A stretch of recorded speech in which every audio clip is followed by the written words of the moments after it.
malam hari ini kita mau ngomongin sesuatu hal yang boleh dibilang agak sensitif ya. Nggak semua dari kita mau mengakuinya, nggak semua dari kita mau berbagi soal hal ini. Ya, malam hari ini kita mau ngomongin soal insecure. Sebuah rasa nggak aman, nggak nyaman, minder, nggak percaya diri, dan lain-lain seperti itu. Ya mungkin kita pernah ya ngalamin kayak gitu ya. Mungkin sudah ada yang berhasil menang dari hal insecure, atau mungkin masih ada juga yang berjuang sampai sekarang. Nah, malam hari ini kita kedatangan narasumber yang sangat hebat, seorang wanita karir, seorang pengusaha sukses juga, seorang ibu, dan juga pastinya seorang yang pastinya bisa jadi panutan buat kita semua. Tanpa berlama-lama lagi, kita langsung sambut Cenana.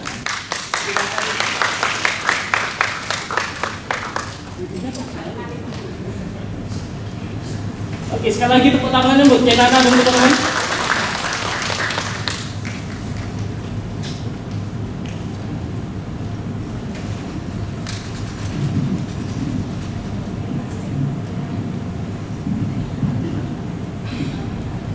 Oke, silakan Ibu Ci.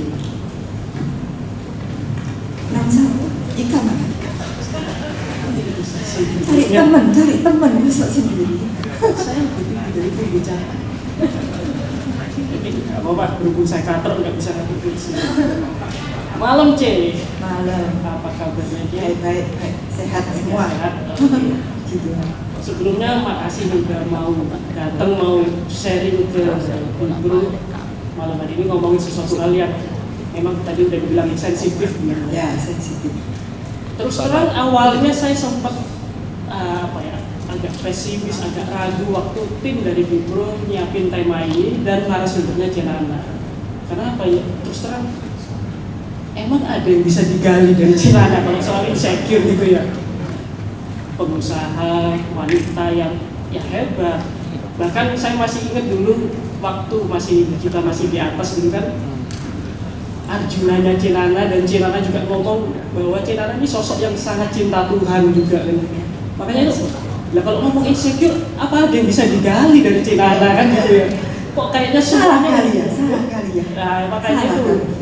Tapi ternyata seseorang yang sudah kayak selevel Cenana ini udah nggak luput juga ya ternyata dari masalah semua orang sebenarnya yang namanya insecure itu saya bisa menjamin 100% setiap orang di sini itu pasti pernah mengalami di satu titik di hidup kalian, pasti pernah mengalami yang namanya insecure. Siapa di sini yang pernah sekolah pasti pernah sekolah toh? Masa enggak pernah insecure? Pasti pernah. Kalau kalian ulangan terus kamu lupa enggak belajar, insecure enggak? Pasti insecure. Terus misal kita semua kerja, terus kalian kayak saya lah, saya ini gaptek, nggak ngerti komputer, nggak ngerti apa-apa. Jadi tidak diundang meeting sama tentang bahas teknik, terus terang sangat insecure. Kalian mungkin meeting sama klien yang kayaknya punya pengetahuan ini pernah merasa insecure, pasti pernah gitu. Jadi sebenarnya ini bukan hal yang sangat tabu karena semua orang itu pasti ngalami, cuman levelnya itu beda-beda. Ada yang levelnya ya biasa, tapi insecure itu akan bisa jadi tidak sehat kalau itu tuh sampai mempengaruhi kualitas hidup kita. Yang harusnya kita ini bisa berprestasi, ternyata gara-gara insecure nggak berani maju. Yang kita ini misalnya punya modal, punya kemampuan untuk bisnis, tapi karena mungkin dulu pernah gagal, terus fobia, nggak mau berusaha lagi karena dia takut gagal lagi, sampai dia aku tak ikut orang aja wis. Padahal dia pinter, padahal dia punya pengetahuan, punya modal, tapi mungkin karena dia pernah mengalami kejadian di mana dia kecentok gagal, diolok-olok sama orang jadi dia kayak gitu. Itu sering gitu loh. Jadi sebenarnya insecure itu dialami semua orang, mulai dari level yang pendidikan rendah sampai tinggi, dimanapun kita itu pasti pernah gitu loh. Jadi itu bukan sesuatu yang tabu. Mulai dari yang cuma sekedar grogi, takut menghadapi grogi itu kan juga insecure ya. Cuman levelnya. Tapi ada orang yang grogi itu sangat berlebihan loh. Aku punya anak saya, dia saking groginya mau ujian muntah-muntah gak bisa makan. Nah kayak gitu itu. Ada yang sampai kayak gitu. Ada yang, saya kan dulu atlet renang. Ada teman saya kalau mau perlomba renang saking groginya pasti muntah-muntah ke kamar mandi, muntah-muntah. Jadi kita ya sempat panik. Tapi itu it happens all the time. Setiap pertandingan dia kayak gitu loh. Ya itu namanya insecure. Tinggal levelnya macam-macam. Ada juga yang sangat bahaya. Nanti ada narasumber yang lain yang bisa sharing ya, yang sampai levelnya itu toxic. Itu nah kalau itu harus really beneran harus dirubah ya, seperti itu. Oke, kalau gitu. Nah, berarti malam hari ini kita mau fokuskan. Kita mungkin nggak ngomong yang cuma di levelnya grogi atau apa gitu, karena kita ngomongin insecure berarti udah yang sampai bener-bener ngerusak, apalagi kan tema kita di bulan ini kan soal gambar diri gitu. Berarti kan seberapa besar sih pengaruhnya insecure itu kok bisa sampai ngerubah gambar diri kita? Ya, merubah gambar diri dan yang parahnya itu mengurangi kualitas hidup kita, kualitas kinerja kita, kualitas prestasi kita, pokoknya kualitas hidup kita jadi tidak bisa maksimal karena kita punya insecurity itu. Oke, dan Cina kalau berdasarkan pengalaman barusan, oke langsung nembak. Pernah ngalamin yang udah levelnya di atas rata-rata itu Cina? Di satu sisi sih sebenarnya pernah, cuman saya sih mungkin kalau levelnya sampai toksik itu belum ya. Cuman saya yakin yang saya alami ini lebih common dan mungkin sering terjadi di mana-mana. Cuman kadang kita nggak sadar gitu loh kalau itu tuh sebenarnya nggak baik. Kalau dulu tuh saya tuh kan, kalian lihat saya kayak gini ini, kalau kalian lihat foto saya waktu kecil pasti kaget. Terus terang mungkin Heri sendiri belum pernah lihat fotoku waktu kecil, waktu jelek-jeleknya itu dia mungkin belum pernah lihat. Anak saya mungkin belum pernah lihat. Lihatnya waktu kecil lucu, tapi mari itu skip, nggak pernah itu foto. Ya saya sampai mau nyari fotonya itu nggak ada, karena memang saya terlalu malu untuk difoto, jadi nggak suka ya. Jadi saya ini dulu tuh kan atlet. Waktu saya mulai kelas 14, saya mulai atlet renang. Saya mulai renang itu mulai dari kecil. Saya les renang itu mulai dari umur 5 kali ya, TK. Karena saya punya asma, jadi orang tua saya itu nyuruh saya untuk renang biar asmanya sembuh, dan memang sembuh. Tapi karena coachnya itu dia melihat saya ini berprestasi, akhirnya maksudnya punya bakat gitu. Akhirnya saya ini langsung ikut training hard yang untuk jadi atlet gitu loh. Nah tapi itu satu sisi juga sehat, saya bahagia karena saya sehat. Tapi di satu sisi itu membuat saya itu rodok-rodok, yaitu mulai insecure itu timbul. Karena apa? Karena saya itu jelek sekali waktu itu. Sebagai seorang atlet, saya ini training angkat besi, bukan angkat besi yang barbel sekilo 2 kilo, tapi yang bench pressing besar itu sampai jadi coach saya tuh beneran harus gini ya, karena mau bentuk otot ya. Jadi saya training pakai besi gitu tuh seminggu tuh mungkin 3 kali. Terus saya juga lari naik gunung buat training stamina, dan juga saya masuk nyemplung kolam renang itu seminggu 9 kali. Seminggu itu ada 6 hari, 7 hari. Tapi saya bisa 9 kali karena pagi sore. Nah, karena itu semua jadinya saya tuh body saya tuh beneran body atlet, gak ada femininnya sama sekali. Jadi potong lagi karena supaya kalau renang itu kan simple gitu ya. Terus kulit saya itu hitam sekali, kayak kalian di Bali lihat orang yang surfing itu kan hitam ya, hitam itu hitam ya, kayak gitu tuh. Bayangin saya tuh cewek, anak cewek, hitamnya kayak gitu. Terus karena saya kan renang ya, jadi kan di mata saya ini ngecap kacamata, jadi kayak suruh. Orang-orang di sekeliling saya tuh nek manggil saya tuh kayak sampai suruh karena kayak suruh gitu loh, karena ininya hitam, sininya hitam tapi matanya tok yang putih.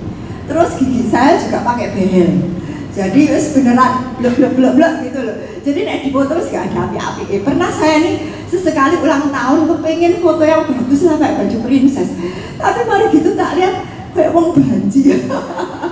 Soalnya ya itu beneran body, gak ada body cewek, terus penampilan juga potongan laki, pokoknya ya itu.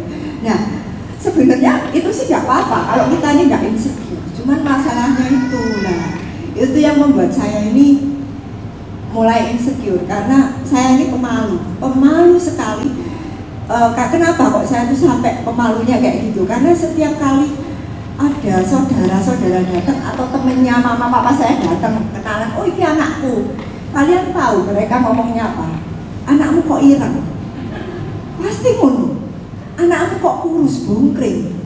Nah mungkin kata-kata itu ya, tapi itu beneran sering sekali saya itu dengar di mana-mana, ireng dan ya namanya anak ya itu masuk, dan sejak itu saya ada tamu saya tidak mau disampaikan, karena saya ini takut pasti mereka nanti ya mama saya sayang loh sama saya, orang tua saya itu sayang sama saya, mereka oh iki renang, tapi sebagai anak itu dibilang kayak gitu itu kan makdem gitu loh. Semuanya tuh 90% orang kalau ketemu saya pasti ngomongnya kok ireng anakmu ngono loh, kayak gitu-gitu semua loh. Kok aneh motor malah diguyung kan kayak soro gitu, whatever lah. Tapi mama saya bangga, oh ini renang. Mereka enggak merendahkan saya sama sekali, tapi kan ini loh, denger ini kan enggak enak lah. Itu membuat saya tuh pemalu sekali dan saya minder sekali. Waktu SD mungkin belum begitu ngefek ya, tapi begitu saya masuk teenager, waktu SMP itu saat kita ini mulai melihat penampilan mulai diperhatikan, apalagi cewek, waduh wayahe dandan apa, saya tidak bisa dandan wong ireng lah ya piye dandannya wong sinine putih sinine ireng pokoknya tidak karu-karuan. Lah yang paling parah lagi, kalian pernah enggak ya nek di sekolah pun guru-guru pun juga mereka itu nggak suka loh nek lihat, mereka itu membedakan juga antara murid yang tanda kutip cantik lucu sama yang jelek, mereka tuh membedakan. Ada guru-guru tertentu tuh yang seperti itu dan saya tuh ngalami. Jadi kalau teman saya yang cantik itu, oh gimana pak, jawabannya itu oh pokoknya perhatian sekali lah. Tapi kalau saya sendiri sampai tidak berani tanya karena selalu diacuhkan, dicuekkan ya, karena saya kan sudah pemalu. Saya sendiri kalau ngadepi orang itu gak berani karena ya kena omongan-omongan gitulah, karena aku merasa aku ini aneh. Muka aku aja sudah aneh, bodiku sudah aneh, pokoknya wes tidak pede sama sekali. Lah, jadi ya guru ya ikut nyuekin saya gitu loh. Nah itu terbawa terus sampai saya ini bisa dibilang saya ini nggak punya pergaulan. Saya malu sekali, nggak berani bergaul sama orang, apalagi sama cowok. Wes nggak berani lagi, nggak berani dekat-dekat mereka. Saya nggak punya teman baik, nggak punya apa waktu itu, nggak punya. Saya mulai punya teman baik itu mulai mulai SMA. Waktu SMP itu saya nggak punya teman baik ya, karena ya wis kayak gitu itu kondisinya. Nah, mungkin kalian bisa di satu titik, oh aku ini memang pemalu ya, aku memang pemalu, is fine, is okay. Kalau nggak sampai mengurangi kualitas hidup kalian. Kalau buat saya itu mengurangi kualitas hidup saya sekali sebenarnya. Karena kan sebenarnya masa remaja itu masa kita bergaul, kita mengalami banyak belajar banyak tentang pergaulan, society. Saya lihat anak saya remaja itu mulai bergaul, mulai dia nyemplung di society itu, mulai ngerti bergaul kayak apa, sama orang kayak apa. Tapi saya nggak mengalami itu semua. Saya selalu sendiri. Hidup saya waktu itu cuma renang pulang sudah gitu, wes gak pernah adanya bergaul. Jadi hidup saya cuma my family, karena mereka yang satu-satunya yang bisa accept saya, nggak pernah ngolok-olok saya. Tapi kalau di depan orang-orang saya nggak kayak gitu lah. Itu kan sebenarnya sangat mengganggu kualitas hidup saya. Saya termasuk berprestasi loh. Kalau sekolah secara akademis itu saya selalu ranking 1, 2, 3, pokoknya antara itulah. 3 itu biasanya paling rendah. Nah, jadi sekitar itu. Sebenarnya saya berprestasi, tapi ya saya yakin saya akan bisa lagi kalau saya itu berani bertanya sama guru, berani maju sama guru. Apalagi yang paling penting kan di sekolah itu nggak cuma antara education, tapi juga pergaulan. Nah itu saya miss sama sekali waktu itu. Oke, nah berarti teman-teman udah mulai dapat gambaran ya bahwa insecure-nya itu udah bukan yang kayak tadi ya grogi, besok mau meeting sama bos, besok mau ketemu orang. Tapi kalau dari kayak sharing singkatnya Cinana barusan udah, iya, mungkin saya pernah mengalami itu atau mungkin saya masih mengalami itu. Nah, buat teman-teman mengingatkan juga kalau ada pertanyaan bisa langsung WhatsApp ke hotline Bipro yang udah tertera di layar. Oke ya, kita lanjut sih. Itu ya, itu kayaknya bisa mungkin sangat relate dengan kita semua yang ada di sini ya, apalagi kan masa-masa orles lah, masa-masa muda. Sekarang bukan terlalu muda, tapi saya yakin banyak kita itu ngalami minder itu rasanya kok saya tuh sering sekali dengar. Nah, hati-hati kalau rasa minder kalian itu sampai membuat kalian itu juga insecure. Minder itu kan saya lihat di Google ya, minder sama insecure itu interrelasi, jadi itu saling berhubungan. Insecure itu bisa disebabkan karena kalian itu minder yang berlebihan, dan minder itu juga bisa disebabkan karena insecure yang berlebihan. Jadi itu tuh interrelasi, jadi saudara dekat sekali dan itu saling berhubungan. Jadi mungkin yang parahnya itu yaitu kalau kalian mungkin merasa minder, merasa kayak aku kok gak bisa apa ya, aku kok apa ya, penampilanku kok kayak gini, makanya aku nih gak dapat jodoh, misal kayak gitu ya. Dan itu mengurangi kualitas hidup kalian, gak berani bergaul, terus gak males bergaul, kuper, itu gak benar. Oke, C. Oke, tahan dulu di sini, C. Nana, mungkin tadi teman-teman sempat dengar juga, ingin dengar pengalaman yang lebih toksik lagi itu gimana? Oke, tanpa berlama-lama kita langsung panggil narasumber kita satu lagi, Ika Angelina. Hari ini bicara juga di belakang semua. Oke, silakan Ika.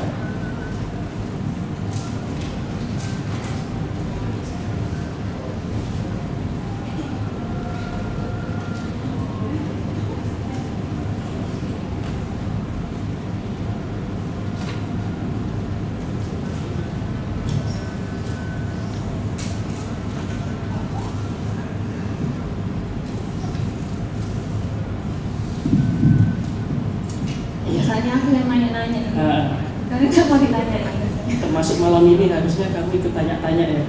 Gimana aku kerja? Cuma karena ada sesuatu yang luar biasa ternyata dari Ika ini, makanya kita paksa Ika untuk bisa sharing. Dan kembali lagi, ini nggak semua orang benernya bisa membagikan pengalamannya. Mungkin meskipun tadi Cinana bilang yang dialami Cinana ini lebih common buat kita, belum tentu orang mau berbagi itu loh. Aku dulu kecil jelek apa belum tentu mau. Nah, kita ke Ika, gimana dengan Ika ini kan katanya tadi lebih wow lagi nih Kak soal kayak gitu. Ya sebenarnya sih kurang lebih itu kalau sama pengalaman Cinana itu mirip-mirip gitu pada awal-awalnya. Jadi kalau background sebenarnya ini agak keras gitu kan. Jadi aku ini saya ini apa namanya lahir di keluarga Chinese gitu kan, papa Chinese, mama Chinese, terus ke atas tuh Chinese gitu. Terus ketika kecil ya lucu-lucunya gitu, anak kecil TK, SD awal-awal tuh ya karena saya apa namanya dididik, maksudnya dengan background seperti itu ya saya ngerasa oh ya fine gitu, maksudnya nggak ada masalah. Terus ketika SD masuk sekolah, waktu sekolah swasta, kelas 1, kelas 2 SD, kelas 3 SD itu masih fine, maksudnya teman yang anak SD ngerti apa gitu kan, macam ya pokoknya teman-teman. Terus kelas 4 SD saya pindah sekolah yang di daerah yang cukup elit gitu lah, maksudnya sekolahnya. Di situ pertama kali saya ngalami apa ya, yang kayak kultur shock gitu lah.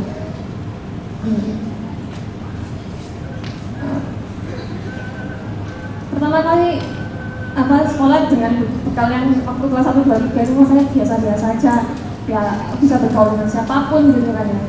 Ketika kelas 4 rasanya ada satu dunia baru yang kita masuki yang beda gitu.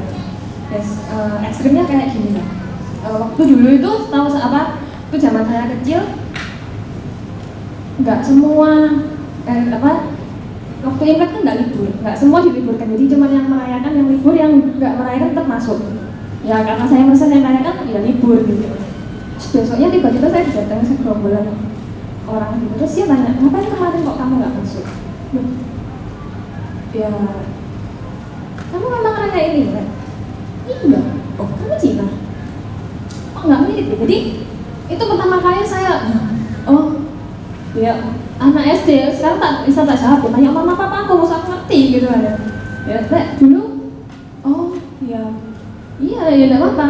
Itu pertama kali dan lama-lama akhirnya ada satu karena SD maksudnya seperti itu, akhirnya ada jembatan, maksudnya mulai ada jarak dan ya seperti kalau di sekolah swasta selalu ada golongan-golongan tertentu, walaupun dari SD itu selalu ada golongan-golongan seperti itu. Jadi saya mulai narik diri untuk nggak bergaul dengan mereka gitu. Jadi mau bergaul sama teman tuh sampai bingung gitu, ini tuh beneran mau terima aku nggak sih, atau nanti jangan-jangan terakhir aku ditanyain hal-hal yang nggak lagi gitu.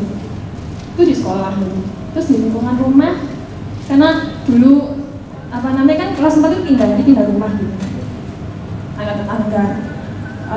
Dulu saya punya toko kecil di rumah gitu, terus ada ya mulut-mulut orang itu kadang lancang, maksudnya kayak ada ya, kamu anak angkat ya, kamu anak SD kamu nanya kayak gitu, hah?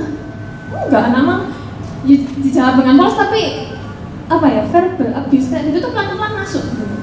Kadang ada yang bilang ya mungkin bapak-bapak itu guyon nggak ada maksud gitu, tapi itu pelan-pelan mulai mengkikis jadi diri saya, maksudnya gambar diri itu mulai rusak gitu. Jadi kayak jadi kalau misalnya ada pergi kemana-mana gitu, jadi nggak sehat. Jadi kayak misalnya anak kecil itu bisa jalan dengan santai, aku ini jalan kayak minder malu gitu, nanti dipikir mbaknya lah atau apapun. Jadi itu berlanjut dari SD sampai SMP. Jadi susah untuk saya punya teman yang maksudnya benar-benar saya rasa itu teman saya. Jadi karena saya mau berteman, saya berteman dengan saya berusaha berteman, karena mungkin kalau Cenana dulu dia enggak, tapi kalau aku ini orangnya nggak bisa, kalau maksudnya ya dulu teman ya, maksudnya berusaha mencari teman, walaupun kadang saya punya teman gitu ya, teman saya ini nggak yang berteman. Terus saya hubungan teman dengan teman itu nggak sehat gitu, karena aku akhirnya ngikuti apa yang dia lakukan supaya aku diterima. Semisal dulu ekstrimnya waktu SD itu sempet, karena kan kalau swasta itu campur ya, ada berbagai macam agama, dan itu kan saya berteman dengan teman dari agama yang sebelah, yang menurut saya dia bisa terima saya gitu. Sempat saya sampai ngomong ke mama papa gitu, aku tak pindah agama ya, karena aku merasa waktu di sekolah aku kepisah sama dia waktu agama gitu kan, nggak nyaman gitu. Pertama kali papa ngomel gitu, ada jadi aneh-aneh gitu. Sempat kepikiran bang sampai mau pindah agama juga ya. Sampai itu pas kapan? SD. Waktu SD. Ya. Terus waktu SMP juga pernah lagi. Jadi SD SMP pindah, saya berteman juga dengan teman yang agama satu lagi yang ya, karena aku juga nggak tahu, mungkin ini kan lebih diterima sama mama papa karena background keluarga ke atas nggak semua Kristen kan, pasti ada agama ini. Pas bilang diketahui lagi sama papa, kamu itu sekolah nggak usah pikiran aneh-aneh gitu. Ya nggak jadi karena nggak direstui gitu, nggak direstui gitu. Jadi sampai kadang hal-hal seperti itu tak lakukan supaya aku itu bisa ngerasa diterima sama orang-orang di sekitar aku kayak gitu. Ya yang paling lucunya adalah ketika dia punya pacar terus saya diajak, saya ikut gitu. Jadi kayak obat nyamuk yang ya kayak dia tuh nyuruh saya apa ya tak lakukan gitu. Lalu ada ya pikir-pikir sekarang lucu gitu, rasanya aku minta orang kayak ya gitu. Sampai disuruh apa-apa nurut. Jadi disuruh-suruh Itu demi ya kayak demi pengakuan, demi ya supaya diterima gitu kan. Kalau kita boleh tanya lebih lanjut nih kan, dampak terburuk dari sekian, berarti itu berjalan sekian tahun ya kan, ya. Paling buruknya apa kan? Efeknya dari yang Ika alami selama ini. Nah setelah itu sampai kelas 2, terus SMP kelas 3 aku kepisah sama temen yang tadi itu. Kelas benar-benar satu kelas itu teman-teman baru sampai rasanya mau sekolah nggak ada semangat, mau nangis gitu, aduh teman-teman baru semua benar-benar saya aku nggak, jadi kayak kalau dulu kelas 1 kelas 2 itu temennya sama terus kelas 3 nggak tahu kenapa untuk kelas 3 cuman aku yang pindah di kelas jadi kayak aduh guys bingung gitu loh, maksudnya kayak apa ya, dan nggak tahu kenapa ini ya rencana Tuhan pasti ketika di kelas itu tuh teman-temannya jauh lebih lunak, lebih soft gitu ya, tapi ya tetap aja maksudnya karena rasa insecure yang tadi dirinya tuh mau temen deketin baik apa itu pasti sudah tak pasang pameng dulu gitu kan. Udah terlanjur sudah, ada rasa insecure-nya itu. Terlanjur seperti itu. Nah, tapi memang apa namanya ya sampai satu titik itu anak SMP mulai sampai cinta-cintaan gitu. Naksir satu orang. Ya apa namanya memberanikan dengan karena apa ya wajar lah itu, maksudnya walaupun orang insecure atau kayak gimana pun itu kan perasaannya tiba-tiba muncul, jadi nggak bisa ditolak gitu kan ya. Lumayan tapi berani. Aku nggak berani. Nggak berani aslinya, tapi waktu tiba-tiba tercetus itu terus cerita lah berapa menit tuh menemukan teman semeja yang lumayan cukup care lah maksudnya, cerita salahnya cerita di kelas yang di belakangnya anak cowok-cowok, jangan mereka jadi omongan satu kelas, jadi omongan satu angkatan. Karena maksudnya kalau yang tak taksir tuh orang yang yang famous atau ditaksir banyak orang tuh mungkin biasa ya. Yang tak taksir ini katanya biasa-biasa juga, yang bingung gitu loh, kamu kok bisa naksir itu juga kenapa gitu. Jadi omongan satu angkatan dan apa ya di depan kelas tuh kelihatannya fine aja sih. Karena hal-hal kayak gitu jadi olo-oloan sekelas buat guyonan apa, kelihatannya fine gitu. Dan sampai satu titik di mana namanya orang tuh punya batas gitu kan. Aku tuh benar-benar ngerasa aku ini kok hidup ya buat apa? Sampai di sekolah itu buat apa? Dibully gitu. Walaupun sebenarnya ada teman-teman yang care, tapi karena rasa minder itu jadi nggak kelihatan. Benar-benar jadi kayak aku tuh di sekolah dibully, di rumah kayak di toko itu kayak ketemu orang kadang omongannya yang nggak nyeneng dianggap mbak kayak gitu kan kadang-kadang. Kalau untuk gunanya aku hidup dulu. Satu titik beberapa kali aku mencoba untuk bunuh diri. Pertama cuma pegang, nggak berani. Tapi satu titik setelah jadi bully-bullyan satu kelas itu tadi, setelah lama-lama aku memberanikan diri karena aku benar-benar capek. Maksudnya kayak udah anak mamaku 4 nggak ada, satu ya nggak apa-apa. Toh anak 4 cowok 1 cewek 3 aja, cewek nggak ada 1 ya cewek 2. Mungkin aku benar-benar kayak gitu. Waktu itu benar-benar aku sudah panang butet, tuh benar-benar sudah ambil cutter, tangannya sudah tak gores, sudah berdarah. Kok tak apa ya, cuma berdarah kok. Sama tak jangan lagi. Tiba-tiba dia itu masuk. Aku kaget. Dia cuma ngeliatin aku gitu. Ini bahasa sehari-hari gitu. Kan gendeng kan?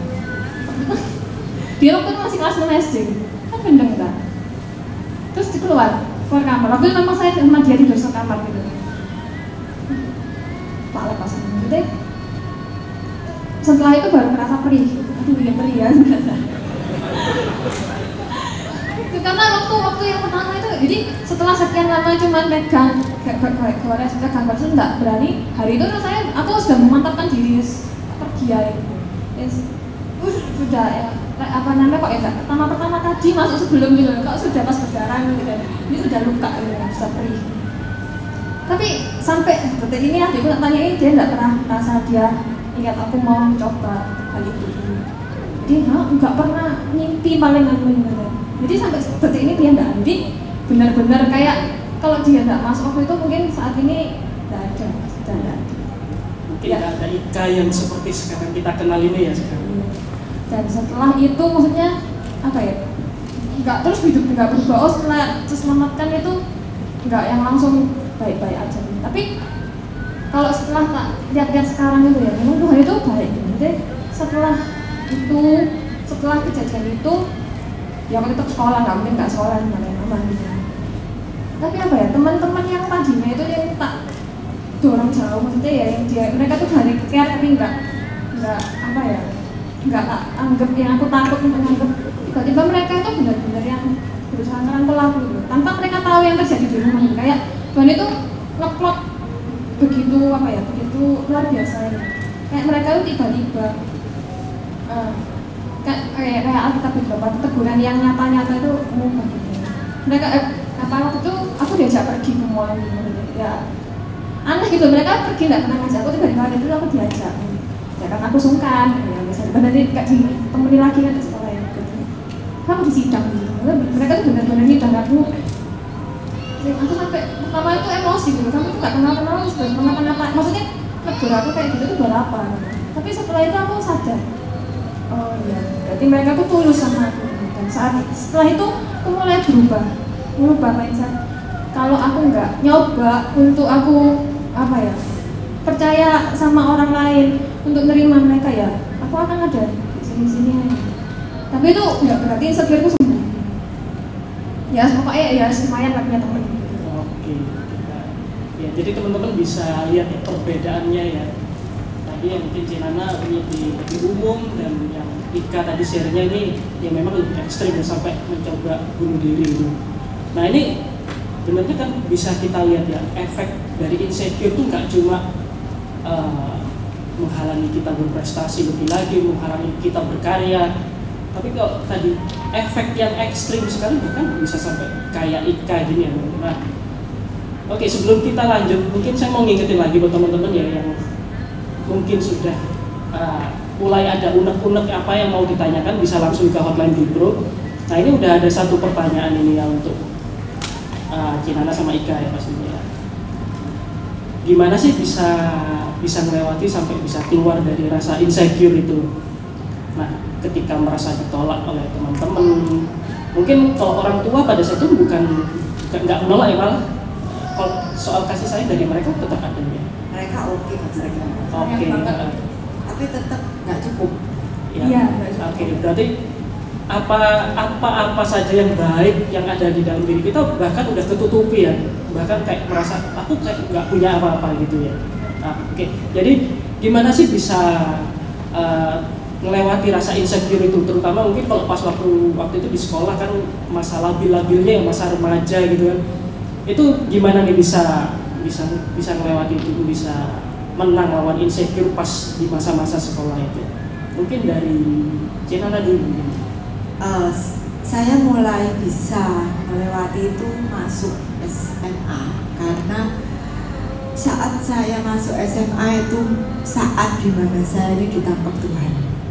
Jadi saya ini lahir dari keluarga Kristen, KTP sudah Kristen dari bayi. Tapi itu tidak berarti saya ini anak Tuhan, karena saya nggak, buat saya biasa-biasa aja. Saking wis biasa nih sekolah minggu biasa, jadi nggak ada efeknya apa deh, nggak ada. Tapi mulai di waktu SMA, waktu mau naik SMA itu ada kayak retret gitu loh. Nah di situ saya dijamah Tuhan. Dan kalau saya boleh bilang, bagaimana kita melewati insecure ya? Insecure itu sebenarnya itu masalah psikologi. Kalau secara sains, secara ilmu sains, kalau kalian tanya di Google di mana, bagaimana menyembuhkan dari insecure? Jawabannya go to psychiatry. Kalian butuh ahli psikologi, ada yang kayak toksik ini sampai kudu terapi, ada yang kudu kamu harus apa ya, pokoknya saya bukan ahli psikologi sih, tapi intinya konseling pada orang psikologi, nanti dia akan mungkin ya merubah kebiasaanmu, membelokkan itu, mungkin seperti itu ya, saya kan nggak tahu ya. Tapi secara sains, karena itu sebenarnya problem psikologi, harusnya ke psikologi. Tapi luar biasanya itu kita punya Tuhan yang luar biasa, beneran. beneran kalau bukan Tuhan ya. Tubuh manusia terdiri dari 3, roh, jiwa, tubuh. Yang namanya insecure itu ada di jiwa, karena itu masalah jiwa, kejiwaan. Tapi kalau roh kita benar, jiwa kita nanti benar. Dan puji Tuhan, kalau kalian pergi ke psikologi mahal ya. Konseling itu 1 jam berapa? Mahal. Belum malu lagi. Belum mau ke sana rasanya ya malu ya, mau mosok curhat ini gitu. Nggak enak toh, nggak usah khawatir, kita punya Tuhan yang lebih dari psikologi. Nah, kenapa kok Tuhan bisa nyembuhkan? Waktu saya terima Tuhan, waktu kita terima Tuhan, jangan pernah lupa bahwa Tuhan itu ngasih kita langsung gratis, itu the new identity. Identitas yang baru itu dikasih ke kita. Itu yang saya rasakan waktu itu, saat saya terima Tuhan. Tuhan kasih saya identitas yang baru. Namanya mungkin sama, tapi statusnya beda. Kalau dulu saya diperbudak oleh perasaan insecure, oleh apa omongan orang, oleh apa. Tapi saya sekarang diangkat jadi anak Allah, anak-anak raja. Jadi kalau Alkitab mengatakan kamu dulu budak, tetapi sekarang kamu adalah anak raja. Tapi yang Tuhan kasih saat itu jereng itu tuh cuma identitas tok ya. Buat saya itu is just the beginning. Karena identitas yang diberi Tuhan itu hanya akan jadi identitas kalau ya wis aku punya, tapi that's it. Perlu lebih lagi di samping identitas. Intinya Tuhan itu sudah ngasih saya satu identitas yang luar biasa, paspor. Tapi kita perlu lagi, ya apa sih seterusnya? Nah, kalau bayangin aja ya, kalau seorang Buddha yang dengan latar belakangnya Buddha dan punya kebiasaan kayak gitu, dengan rasa insecure kayak gitu, dengan rasa rendah diri kayak gitu, terus moro-moro ada raja yang angkat dia jadi anak, memang bisa dia langsung dengan raja masih identitas iki anakku ya, tapi gayanya akan tetap gaya Buddha, cara pikirnya dia akan tetap cara pikir Buddha. Mungkin pendidikan Buddha rendah, dia harus belajar pendidikan anak raja itu seperti apa, harus seperti itu. Nah, sama dengan kalau kita sudah terima Tuhan, sudah dapat identitas baru, it's the beginning of our journey. Itu permulaan yang baru. Tapi setelah itu kita harus kejar terus. Apa sih? Aku ini sekarang sudah jadi punya identitas baru, sudah jadi anaknya Tuhan, anaknya Raja. Ayo cari tahu apa yang menjadi hakku di dalam kerajaan surga itu apa. Kerajaan surga itu hidupnya itu seperti apa? Cari tahu, itu yang saya alami. Jadi pertama saya ketemu Tuhan, Tuhan yang kasih identitas baru. Setelah itu dengan api yang berkobar-kobar, biasa tahun habis cinta Tuhan, habis terima Tuhan kan berkobar-kobar. Saya nggak diam, saya cari Tuhan, saya baca Alkitab setiap hari itu berapa pasal. Terus pokoknya kan saking menggebu-gebu, jadi it was very easy buat saya, karena waktu itu menggebu-gebu saya langsung jos gitu loh. Saya mulai baca Alkitab tiap hari, saya mulai tahu saat teduh setiap hari, dan hobi saya waktu itu dengerin khotbah terus terang. Jadi mungkin buat kalian terlalu wah kedengaran kok religius sekali ya, tapi bener loh, maksudnya Alkitab itu free. Bacaan setiap hari, cari tahu rajamu, Tuhanmu, Bapakmu sekarang ini tuh orang seperti apa. Karena kamu harus hidup seperti dia. Kamu ini anaknya Tuhan, anaknya Raja, bukan anaknya manusia lama dulu. Jadi karakter-karakter yang lama itu karakter zaman dulu itu. Tuhan Yesus bilang, yang lama sudah berlalu, yang baru sudah datang. Tapi kalau kita cuma terima identitas, tidak mau cari Tuhan, tidak mau cari tahu kerajaan surga itu kayak apa, tidak mau cari sebenarnya sebagai anak raja apa yang harus kulakukan, apa kebiasaan apa yang sekarang aku harus punya, ya gayamu nanti akan tetap gaya budak meskipun statusmu itu anak raja. Nah, kalau kita sudah bisa melewati itu dan cari Tuhan terus, di situ waktu saya SMA saya cari Tuhan dulu, gedung-gedungnya di situ. Apalagi habis terima Tuhan, wah itu terus cari Tuhan, dan amazingly benar-benar itu pelan-pelan saya diubahkan. Pelan-pelan saya mulai ngerti apa itu iman. Bagaimana Tuhan itu mengasihi saya. Jadi kalau saya bisa bilang, saya selalu bilang ke anak saya, tidak peduli apa yang orang lain katakan buat saya, selama Tuhan senang sama saya, that's it. Ada satu perkataan bahasa Inggris yang bagus sekali, you live for the audience of one. Kamu hidup hanya untuk hanya untuk satu orang, yaitu Tuhan. Jadi itu yang masuk di dalam pikiran saya, sehingga saya nggak peduli lagi orang mau katain saya apa kayak itu, saya mulai bisa keluar dari situ. Tapi apakah terus langsung? Enggak, itu perjalanan yang panjang buat saya. Karena bayangno, rawani ngomong lah, biar bisa ngomong. Kan enggak mungkin tuh langsung buat is impossible lah kamu yang pemalu terus ngomong jadi berani. Saya nggak bisa kayak gitu loh. Itu proses yang pelan-pelan, mulai dari Tuhan ngajari iman, mulai dari Tuhan ngajari gimana saya ini fokus sama Tuhan, bagaimana arti hidup saya, gambar diri saya itu apa, mulai pelan-pelan. Dan Tuhan tuh ngajari ya praktek. Puncak-puncaknya itu waktu saya kuliah di luar negeri. Itu adalah puncak dari semuanya, itu transformasi saya itu di luar negeri. Karena apa? Di situ saya sendiri, pindah ke Amerika saya sendiri, tidak ada siapa-siapa.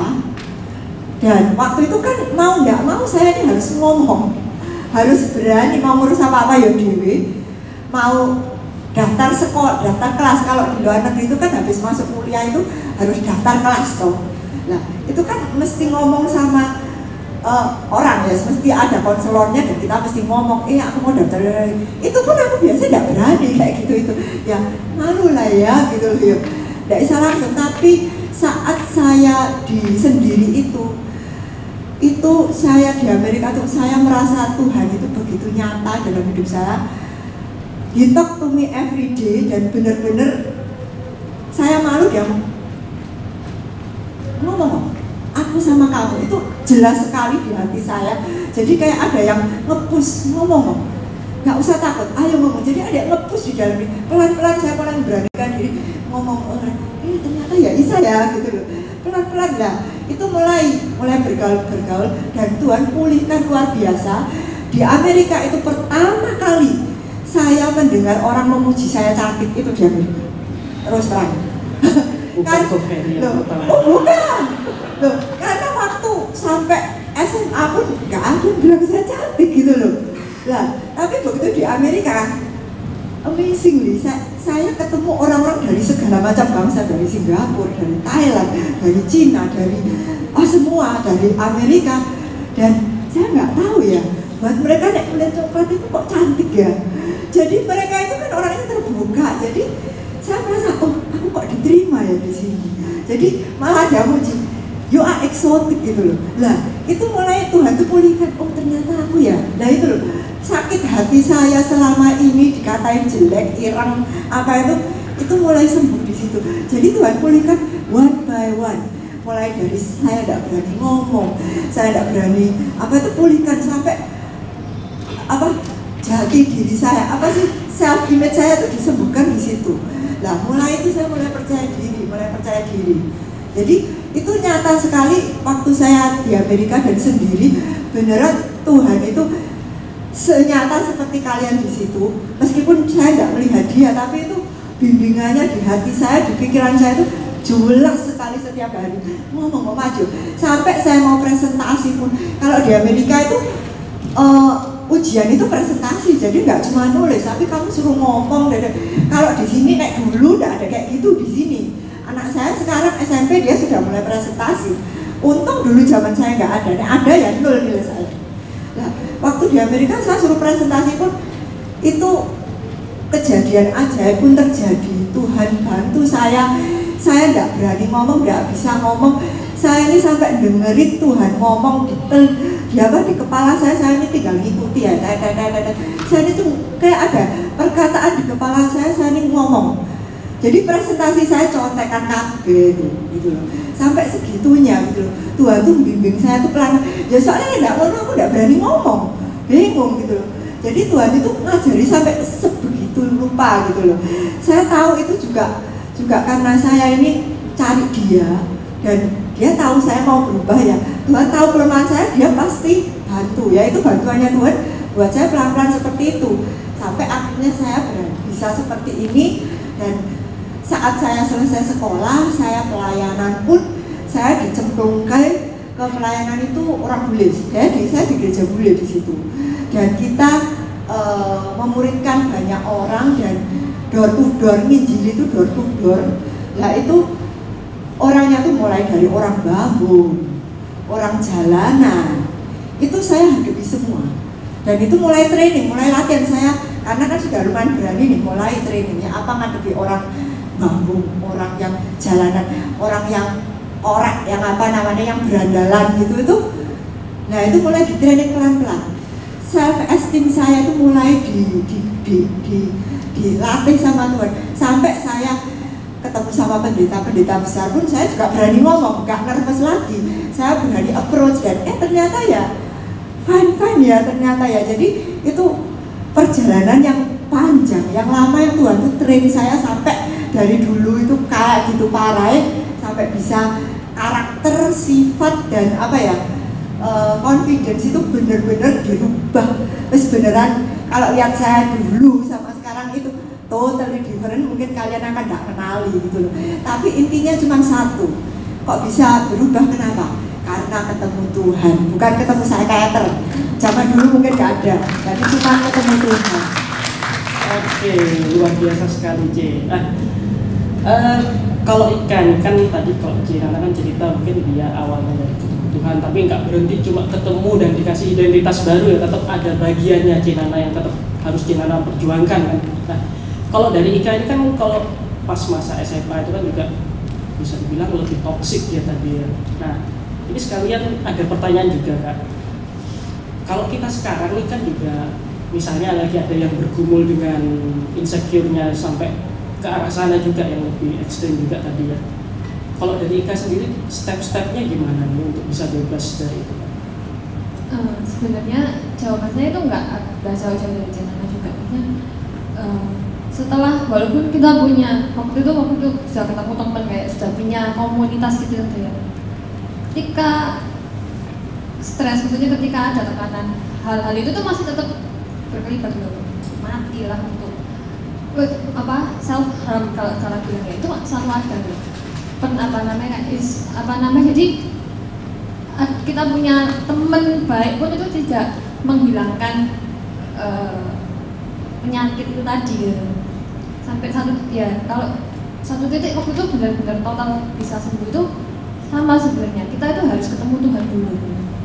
Tapi nggak bisa terlalu ketemu Tuhan itu kayak gimana gitu. Maksudnya kok cek ngomongnya gitu kan enggak. Ya semua orang di sini pasti sudah tahu gitu Tuhan. Tapi kalau waktu itu aku benar-benar ya sama gitu. Mungkin anak SMA itu dulu punya retreat. Jadi ya itu. Jadi dulu tuh benar iseng-iseng, benar-benar iseng-iseng kan waktu itu retreat ya dari remaja dulu kan.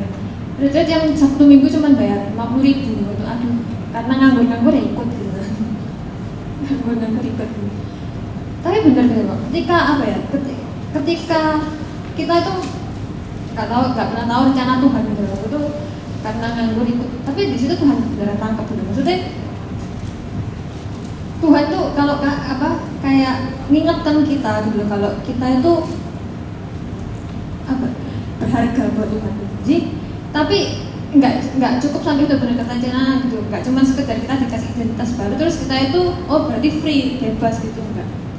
Setelah retreat itu ngerti ya Tuhan itu cinta. Jadi cintanya Tuhan sama cintanya manusia itu beda. Kalau ketika kita itu ngerasa cinta Tuhan itu rasanya memang ada sesuatu yang yang membakar gitu, membakar hati untuk kita itu biasanya berkobar-kobar banget. Awal-awal itu. Nah, kadang kita tuh sering miss di situ. Setelah kita ngerasa fine terus kita tuh nggak ngapa-ngapain gitu. Waktu itu yang pertama itu ketika pulang dari retreat itu yang pertama kali aku lakukan waktu itu aku ingat dulu.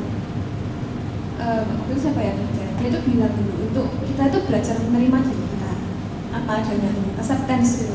Jadi setelah ketemu Tuhan, setelah benar-benar diubahkan sama Tuhan, kita tuh harus belajar. Ini yang bagiannya kita, yang tadi itu bagiannya Tuhan, yang ini bagiannya kita. Kita harus belajar menerima diri kita itu apa adanya.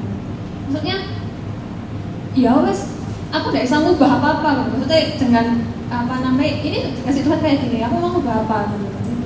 Ya bisa sih, kayak misalnya mau yang ekstrim gitu ya selalu ada. Tapi itu tuh berarti apa namanya bukan satu jawaban kalau menurut ini. Kita tuh harus menerima diri kita apa adanya yang dikasih Tuhan kayak gitu. Maksudnya, ya. Itu nggak gampang kayak apa ya, ketika kita belajar mau ya aku tahu apa begini, itu selalu akan ada apa dari luar itu selalu ada omongan-omongan yang ya nggak berhenti gitu. Maksudnya bukan berarti dengan kita bertobat ketemu Tuhan terus nggak ada lagi yang omongan-omongan dari luar yang menyakitkan itu tetap ada. Tapi ketika kita bisa belajar menerima dirinya kita apa adanya, omongan-omongan itu nggak akan jadi panah lagi gitu. Kita bisa merasa oh ya karena aku anak Tuhan juga kan, Tuhan cinta sama aku. Ini istilahnya apa ya, jalan yang dikasih Tuhan buat aku. Kalau Tuhan kasih aku kayak gini, Tuhan pasti muat sama aku pasti sangat happy. Jadi yang pertama kali harus kita punya itu rasa menerima diri kita apa adanya. Itu yang pertama. Kalau yang kedua, yang aku lakukan adalah aku berusaha memaksimalkan bagian diriku yang lain yang aku punya. Maksudnya aku walaupun dengan rasa minderku seperti itu di luar. Tapi ketika aku di rumah, aku ya ini mungkin salahku juga, aku nggak tahu ini salah atau enggak. Aku di rumah itu anak yang baik-baik saja. Jadi mama papaku nggak pernah ngeliat aku punya masalah di luar. Aku nutupi yang terjadi di luar dari rumah. Jadi mereka nggak pernah tahu kalau aku itu mendapat perlakuan seperti apa. Sekarang mereka nggak pernah tahu. Karena ya mungkin karena aku tahu sifat mamaku ya, bisa jadi apa perang dunia nanti kalau sampai mereka mama tahu. Jadi aku milih diem. Jadi aku di rumah itu jadi anak yang biasa-biasa aja. Ya jelas mamaku sembarang kali gitu. Maksudnya mama tahu aku suka main musik, jelas tahu suka. Jadi apa namanya? Aku kalau di rumah jadi anak yang nggak bisa diem. Jadi kalau anak-anak nggak bisa diem, aku sasa ngacau itu aku dulu nggak bisa protes. Apa namanya? Jadi apa ya? Aku tahu aku punya kebisaan yang lain gitu. Jadi ya sudah, kalau aku merasa mungkin aku kurang ya waktu itu aku benar-benar ngerasa kurang di fisik gitu kan ya sudah gitu loh. Maksudnya ya aku akan berusaha cari apa ya yang lain yang aku punya untuk aku pakai untuk maksimalkan ya, walaupun nggak maksimal juga karena ya namanya anak SMA waktu itu nyari sendiri nggak bisa benar-benar apa ya masih labil banget gitu. Tapi apa ya berusaha. Dan tindakan yang next aku lakukan adalah aku memutuskan untuk masuk dalam pelayanan. Yaitu menurutku satu hal yang paling benar saat itu yang aku lakukan, karena ketika aku masuk dalam pelayanan aku berpikir ini pikiranku ketika itu gereja itu tempat yang paling mudah yang bisa aku samperin, aku datengin untuk orang-orang yang punya penyakit jiwa kayak aku gitu.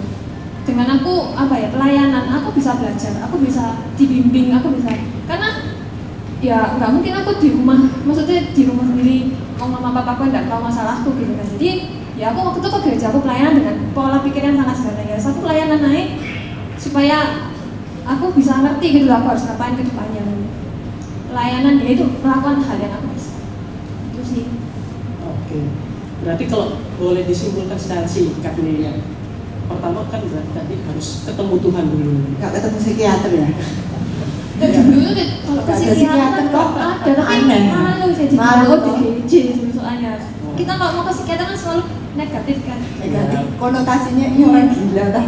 Ya, jadi nggak ada yang mau. Ya, jadi ketemu Tuhan dulu, baru kan setelah itu kalau kita bisa lihat kan prosesnya dari Cenana sama Ika ini kan beda ya. Kalau Kitana ya karena memang melanjutkan pendidikan ke luar negeri, berarti otomatis mau nggak mau semua yang dulu Cenana malu, Cenana merasa nggak mampu harus dilakukan. Kalau Ika kan mulai dari penerimaan diri dulu ya, setelah ketemu Tuhan menerima diri terus mulai melakukan yang Ika bisa, yang Ika suka, bisa dibilang upgrade diri kan ya, gitu ya, upgrade skill kayak gitu. Nah, yang berarti kan memang benar setelah ketemu Tuhan prosesnya nggak berhenti cuma oh ya udah identitas baru nih, tapi ada proses lebih lanjut yang itu mungkin dari masing-masing kita itu akan beda ya.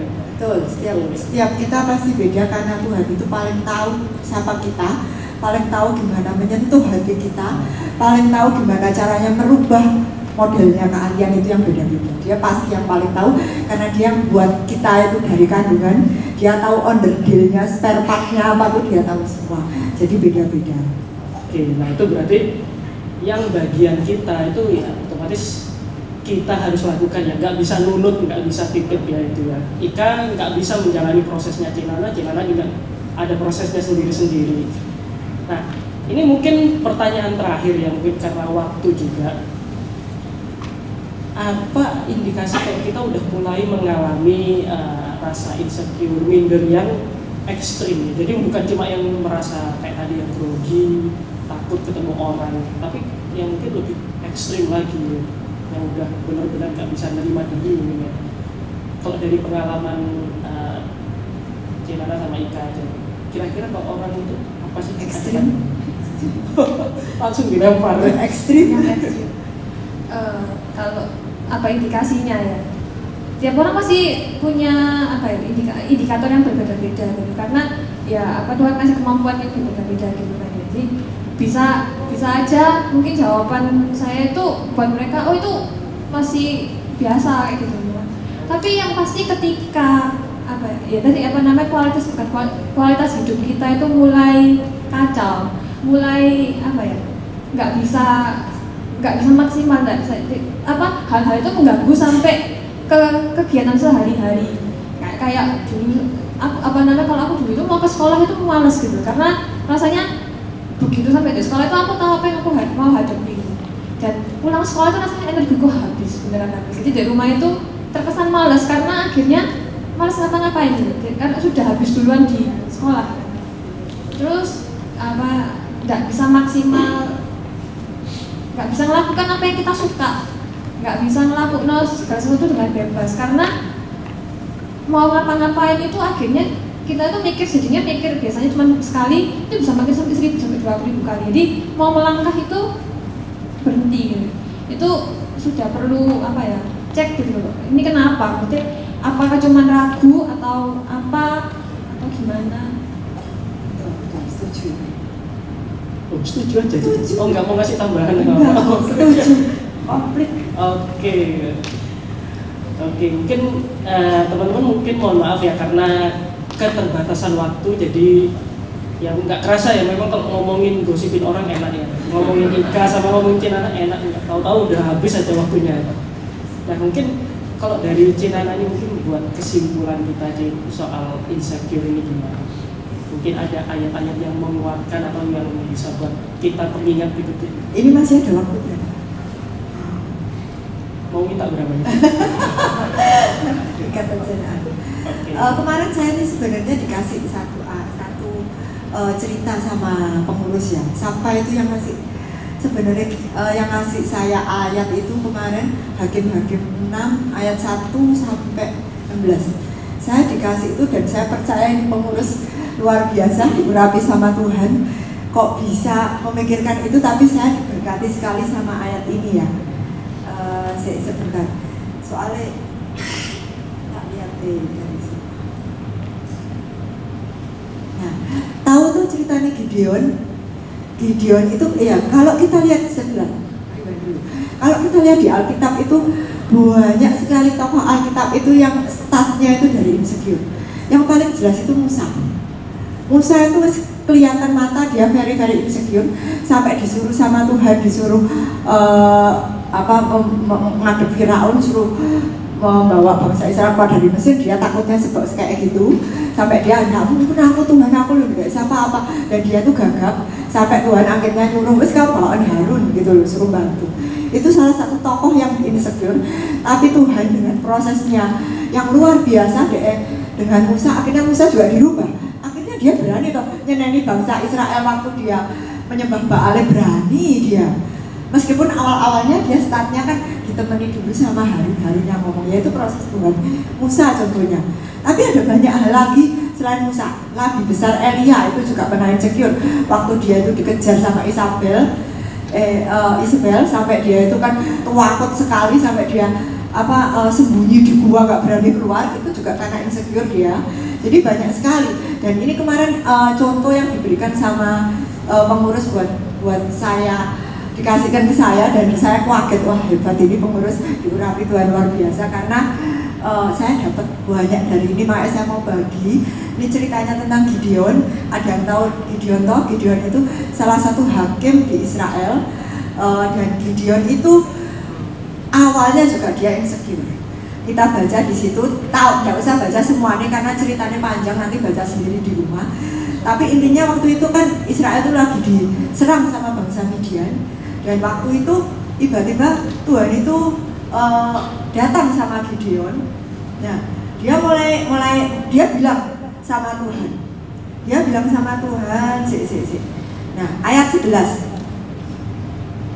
Kemudian datanglah malaikat Tuhan dan duduk di bawah pohon bati di Ofra, kepunyaan Yoas orang Abiezer, sedang Gideon anaknya mengirik gandum dalam tempat pemerasan anggur agar tersembunyi bagi orang Midian. Ayat 12. Malaikat Tuhan menampakkan diri kepadanya dan berfirman kepadanya, Tuhan menyertai engkau ya pahlawan yang gagah berani.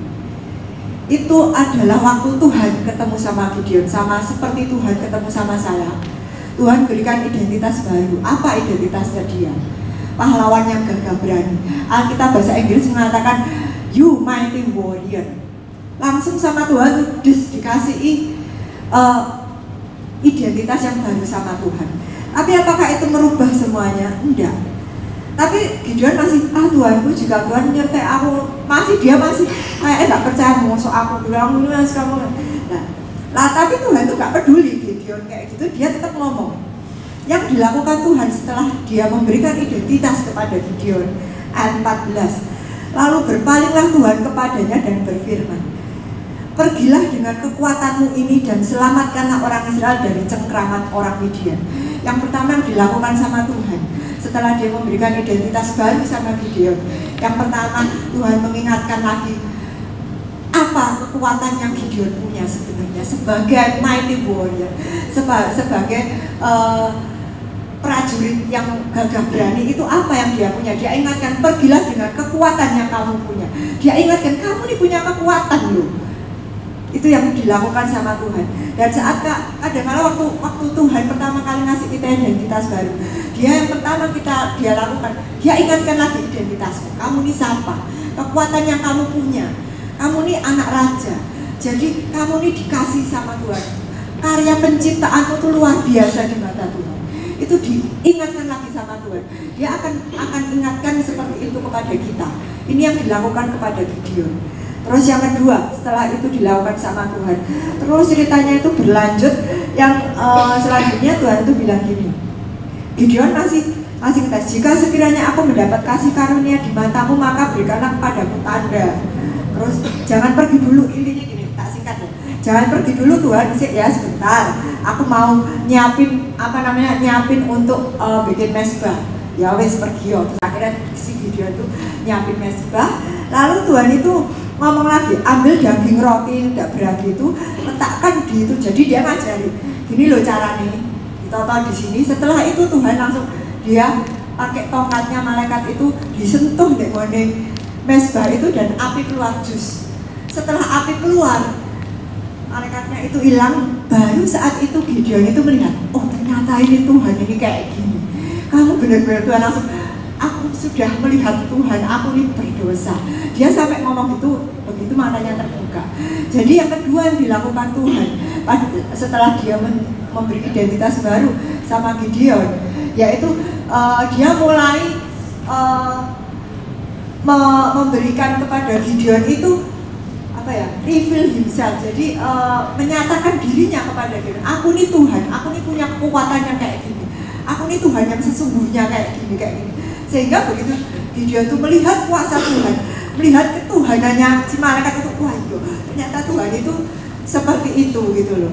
Jadi itu yang kedua yang dilakukan oleh Tuhan kepada Gideon. Terus yang ketiga, setelah kayak gitu Tuhan ngomong sama Gideon lagi, Baal dirubuhkan semua. Ayo bikin mesbah buat aku, Baal dirubuhkan, bikin mesbah yang betul buat aku, sembah aku dengan benar. Jadi yang ketiga, yang terakhir yang Tuhan lakukan, yang Tuhan kasih tahu sama Gideon, Tuhan ngajari Gideon cara untuk menyembah Dia yang benar. Penyembahan itu lifestyle of worship.